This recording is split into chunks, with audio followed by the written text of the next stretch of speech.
All right, so we're here we have Lulu on the same bed and Nora on the same bed still. We're getting a little more excitable with the kids. The kids are all having some downtime right now, so I'm actually gonna use the Echo, and I play. Oh, it heard me say its name. Sorry. Sounds that drive dogs crazy, and then I turn it up to full volume, and then I just go about my day, right? So I let that play. I knock on the doors. I can bang stuff. Whatever I want. So this is a great thing to do if you don't have people who are able to come in and make noise. You can make noise yourself. You don't have to have neighbor kids come over and do it for you. I mean, you can. It's a great idea. But you can also have your devices play sounds for you that might get the dogs distracted. And so while these are playing, I have to pretend like nothing's happening, right? I don't even notice that there's these loud mooing noises going on, or people knocking at the door. Boone, do you want to go knock at the door for me? Hey, and knock on that window right there, please. But you just want to create these distractions, create these crazy moments. Keep knocking. So there, I had Boone keep knocking until they stopped. Norma was doing good. Was doing fine.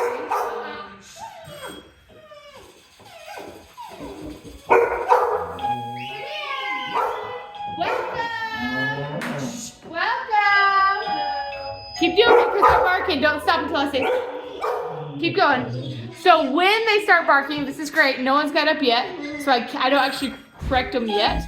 But he can't stop making the noise, so we just gotta ignore it for a minute until they chill out. Once they chill, then it's silent.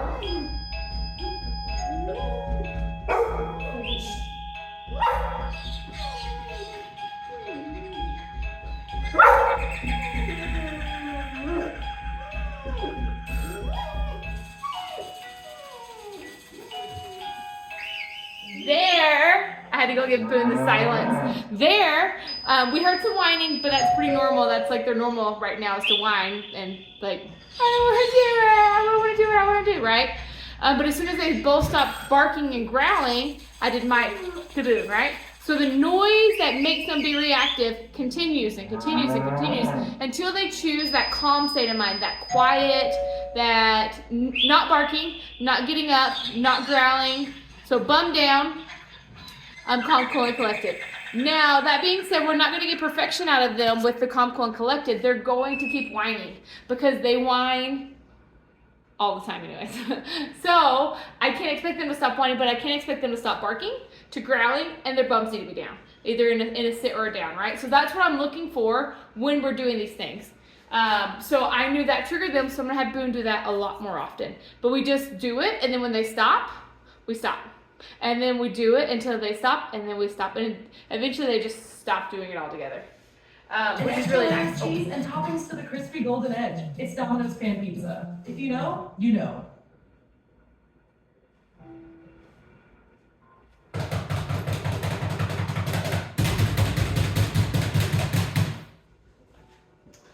So the banging on the cupboards didn't do it, and none of the noises on the Echo did. Not the whistling, not the high-pitched frequency, not the mooing, but the banging on the windows did.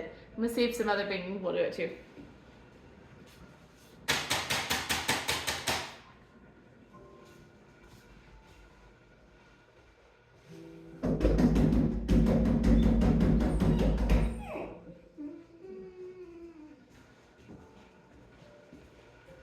So the banging on the windows didn't do it, and the sign didn't do it. What I think happened, which triggered it, was Boone was on the window banging like this.